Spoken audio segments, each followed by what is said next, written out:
මොකද?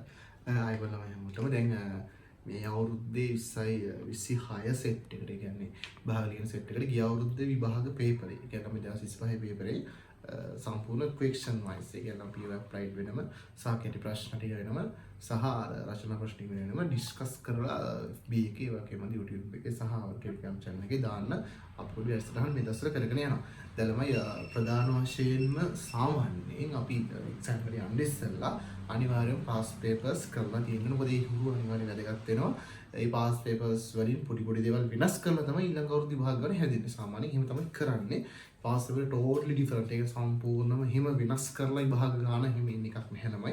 එහෙම සම්පූර්ණ පේපර් ස්ට්‍රක්චර් එක වෙනස් කරන්න යන අතර විෂය නිර්දේශය සැලකිලි ප්‍රමාණයක් වෙනස් වුණාම තමයි එහෙම වෙන්නේ. ඉතින් එහෙම වෙලා නැහැ මේ අවුරුද්දේ. ඒතකොට මේ අවුරුද්දේදී ළමයි අර විදිහෙම තමයි පොඩ්ඩක් ටයිම් එක මදි ගතියකුත් තියෙනවා. ඉතින් කාට හරි කියන්න පුළුවන් අසාධාරණකම සිද්ධ වෙලා තියෙනවා නේද කියලා. නමුත් ඊට සාපේක්ෂව පොසිටිව් සයිඩ් එක තමයි ළමයි සමහර විභාගේ අර ටිකක් ලේසි ලකුණු වලින් පාස් කරන්න බලයි. සිසුන්ගේ පැත්තෙන් යම් අගල අසාධාරණ දේවල් ලක් වෙලා තියෙන නිසා ඒවලට අපි සාධාරණව කරන්න පුළුවන්කමකුත් තියෙනවා. රජයේ පැත්තෙන් මම කියන්නේ එහෙම විය යුතුයිම කියලා නෙමෙයි. ඉතින් ළමයි ගිය අවුරුදු 2025 2011 ඉඳන් ගත්තොත් ගණිත අභියෝග ගාන පළවෙනි ගානට ඉදිරියනවා කිසි ප්‍රශ්නේ. ඒ අවුරුදු එකකවත් දුන්නේ නැති ගානක්. එහෙම කවදාවත් එහෙම සමහර අපි ගණන් එක දෙයක් ඔය හදලා තියෙන විභාගෙත් ඔය ක්ලාස් එකට යන්න ඉස්සෙල්ලා ළමයින්ට අර ලොකුවට මේ ඒ පස්සේ පන්නන්න නැතුව තිබුණු කාලයක් තිබ්බනේ. දැන් ගණිත අපිට කියන ඕනේ ගානක් පුළුවන් ප්‍රශ්නයක් නේ. ඒක ලකුණු 25 අපිට අනිවාර්යෙන් තියෙනවා කියලා හිතනවානේ. දැන් ඒතකොට මේ 2025 අවුරුද්දේ ගාන සම්පූර්ණ වෙනස් කරා අසමානතාවවල එනලා. ඒතකොට දැන් මේ වගේ අසමානතාවක් આવොත් ගණිත අපිට ගාන කොහොමද අපි හදන්නේ කියලා අපි පළවෙනි වීඩියෝ එකෙන් බලමු. හරි ළමයි. මෙන්න ගාන. මේක අපිට කියනවා මෙන්න මේක වල සාධනය කරන්න. ඉතින් මේකේ පළවෙනි අවස්ථාව වෙන උදේට බලන්න දැන් අසමානතාවයක් තියෙනකොට මේක මේකටත් වඩා මෙයාට වඩා මෙයා විශාල වෙන්න ඕනේ. ඒතකොට පළවෙනි අවස්ථාව තමයි n සමාන 1.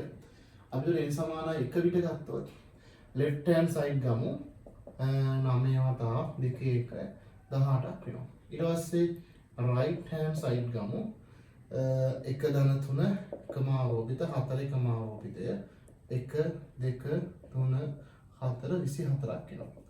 එතකොට මේ පැත්තේ ගත්තොත් එහෙම ළමයිනේ 18 මේ පැත්තේ 24. එතකොට ළමයි මේ දෙක ඇත්තටම අවුලක් නේ 18 වල 20 ලොකුයි. පැහැදිලිද? ඒ නිසා අපිට කියන්න බෑ එම නිසා n සමානයි 1 විට ප්‍රතිඵලය සත්‍ය වෙයි. ප්‍රතිඵලය සත්‍ය වෙයි කියලා කියන්න පුළුවන්. ඔය ලකුණු ටිකක් ගත්ත ප්‍රශ්නේ නැහැ. ඊට පස්සේ n සමානයි p ඊට අවස්ථාවක් තියෙනවා. මොකද්ද? n සමානයි p අවයවයක් වෙනවා z ධන විට අපි කරන්නේ මේ මැද අවස්ථාව සඳහා මේ ප්‍රතිඵලය සත්‍යයි කියලා උපකල්පනය කරනවා. කියන්නේ ඇත්තටම සත්‍ය නැහැ.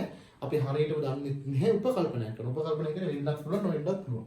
විට ප්‍රතිඵලය සත්‍යයයි උපකල්පනය කරමු. හරිද? ඒකෝර මේ පැත්තට අපිට ගේන්න පුළුවන් ළමයි n 2යි p කුඩායි p ධන 3 කමාරෝපිත වේ. හරි. ඔක තමයි උපකල්පනය කරලා තියෙන ප්‍රතිඵලය. ඒතකොට දැන් ඊළඟට මොකක්ද මම කරන්න තියෙන්නේ? මේක ඇසුරෙන් p වලට උපකල්පනය කරා ඊට පස්සේ තියෙන ප්‍රතිඵලය p ධන එකනේ. අන්න ඒකට එන්න ඕනේ හරියටම හරිය උත්තරේ මේක භාවිතා කරලා ගන්න ඕනේ. තේරෙනවද? අන්න ඒක තමයි ප්‍රොසීඩ් එක. අපි n සමාන 1ට සත්‍ය කියලා වෙනවා. p කියලා අතරමැදි අවස්ථාව උපකල්පනය කරනවා. උපකල්පිත ප්‍රතිඵලය ඇසුරෙන් හරියටම හරිය උත්තරේ ඊට පස්සේ අපි ලබා ගන්නවා. කොහොමද ගන්නෙ? මේ උපකල්පිත ප්‍රතිඵලය ඇසුරෙන්. එතකොට ඒක අනිවාර්යයෙන් ගණනික සඳහා විතරයි භාවිතා කරන්න පුළුවන්. රිනනික වලට මේක වළංගු වෙන්නේ නැහැ. ගණිත අධ්‍යයන ගණනික සඳහා පමණයි. දැන් එතකොට නමයි අපි ඊළඟට කරන්න ඕනි. දැන් මේක ඇත්තටම අර පෙන්නන්න තියෙන පොඩි අවුලක් තියෙන නිසා අපි n සමානයි p ධන එකට ඇත්තටම සාධනය කරන්න ඕනි ප්‍රතිඵලය මේ පැත්තෙන් දාගමු. මෙන්න මෙතනින්. සාධනය කළ යුත්තේ කියලා හිතන්නකො. මෙන්න මෙතන දාමු අපි. සාධනය කළ යුතු ප්‍රතිඵල මේක ලියන්න අවශ්‍ය නැහැ. නමුත් මේක එහෙම ලියන්නේ ළමයි අපිට පොඩි අයිඩියා එකක් එන්න. ඒකත් ඇත්තටම දැන් සාධනය කරන්න ඕනේ මෙන්න මේ ප්‍රතිඵලය. කියලා අපි පොඩි ඒ කියන්නේ ඩෙස්ටිනේෂන් එක අපි අවසානයේ මෙන්න මේක තමයි වෙන්න ඕනේ කියලා අපි පොඩ්ඩක් එහා පැත්තේ ලියාගන්න තියනවා. ඒක සමහර කට්ටිය එහෙම ලියනවා කටුකොළ වල. ඕක විභාග ප්‍රශ්න පත්‍රයක ලියන්න යන්න එපා. මොකද ඒක සාධනය කරලා නැහැ. මේක ඇසුරින් අරගෙන තියෙන සාධනය කරලා නැතුව ගන්න යන්න එපා. නමුත් යම් අවසාන ප්‍රතිඵලෙ විතර යම් අවබෝධයක් එන්න අපේ ලියා ගන්න. ඒක නෝ එන්න මෙහෙම එකක් එන්නේ. හොඳේ. සාධනය කරන්න ඕනේ මෙහෙම 9 වතාවක් 2යි p ධන 1 කුඩයි මෙතන p ධන 1 ධන 3 කමාරෝපිත. එතකොට 9 වතාවක් 2යි p ධන 1 මෙතන කුඩයි p ධන 4 කමාරෝපිත බව තමයි සාධනය කරන්න ඕනේ.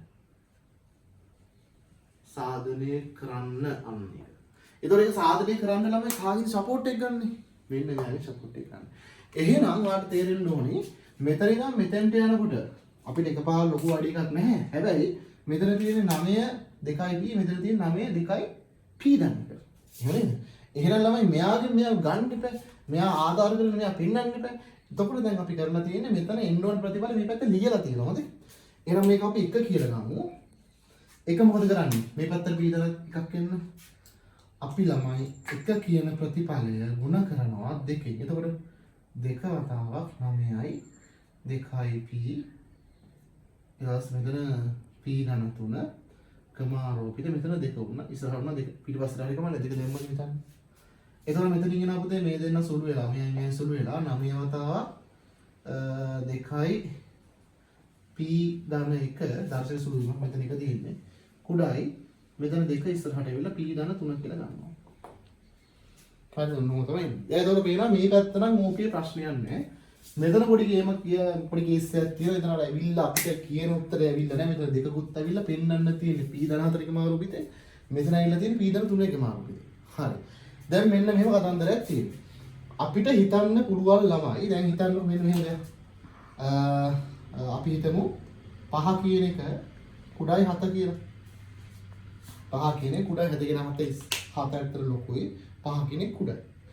අපි මේ පැත්තට තව මොන හරි එකක් එකතු කරා කියලා හිතන්න. ඒ කියන්නේ උදාහරණයක් විදිහට දෙනවා මෙහෙම.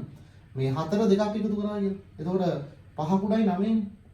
එතකොට මේ ප්‍රතිඵලය සත්‍යයි මේ ප්‍රතිඵලය සත්‍යයි. උඩන්නේ. එතකොට 5 කුඩයි 7 කියලා තියෙනවා. මෙයාට මේ පැත්ත දකුණු පැත්ත දෙකක් එකතු කරලා. එතකොට 9 එනවා. ඒත් අර ප්‍රතිඵලෙම සත්‍යයි. එතකොට මේ දෙකම ඕකේ. වළංගුයි. ප්‍රශ්නයක් නැහැ. එහෙනම් මම මෙහෙම දෙයක් කරනවා. අපිට හිතන්න පුළුවන් ළමයි මෙන්න මේ විදිහට.